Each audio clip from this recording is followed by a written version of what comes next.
வணக்கம் நண்பர்களே, welcome to my channel CCF. So England win பண்ண ரீசன் என்ன? இந்த தேர்ட் T20 நிறைய காரணம் இருக்குங்க. ஃபர்ஸ்ட் டெஃபினட்டா பென் டக்கெட்டோட டெரிஃபிக்கான ஒரு 50 ஸ்டார்டிங்ல மறுபடியும் சால்ட் அவுட் ஆயிட்டாரு. ஸோ இங்கிலாந்து வேற அண்டர் ப்ரெஷர். பட் அவர் பாத்தீங்கன்னா அந்த குயிக்கா ஒரு 52 அடிச்சாரு பாத்தீங்களா, அது ரொம்ப க்ரூஷலா அமைஞ்சது. அதுக்கப்புறம் லிவிங்ஸ்டனோட முக்கியமான கேமியோ, அவர் ஒரு 43 ரன்ஸ் அடிச்சாரு. அந்த பிஷ்னாய் ஓவர்ல அந்த ஒரு 3 6 அடிச்சாரு பாத்தீங்களா, அதெல்லாம் ரொம்ப க்ரூஷலா அமைஞ்சது. அடுத்தது பாத்தீங்கன்னா லாஸ்ட் விக்கெட் பார்ட்னர்ஷிப் அதில் ரஷீதும் சரி மார்க்குட்டும் ஒரு 25 ரன்ஸ் ஆட் பண்ணாங்க.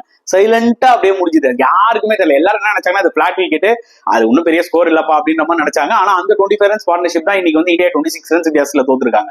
ஓகே, அண்ட் அதே மாதிரி எல்லா போலர்ஸுமே என்ன போலிங்க, அதில் ரஷீத் எல்லாம் விளையாட முடியல. இந்த ஸ்லோ விக்கெட்ல டெரிஃபிக்கா போட்டாரு. அண்ட் எல்லா ஃபாஸ்ட் போலர்ஸுமே சூப்பரா போட்டாங்க, நல்ல பேஸ்ல போட்டாங்க, ஒரு யூனிட்டா விளையாடுனாங்க. எனக்கு அதான் பிடிச்சிருந்தது. மார்க்குட்டா இருக்கட்டும், ஜோஃப்ரா ஆர்ச்சரா இருக்கட்டும், பிரைடன் கார்ஸா இருக்கட்டும், ஓவர்டனா இருக்கட்டும், எல்லாருமே பாத்தீங்கன்னா ஒரு பிளான் செட் பண்ணி பக்காவா பெர்ஃபார்ம் பண்ணாங்க. ஸோ இதுதான் மேஜர் ரீசன்ஸ் இங்கிலாந்து இந்தியாவை பீட் பண்றது.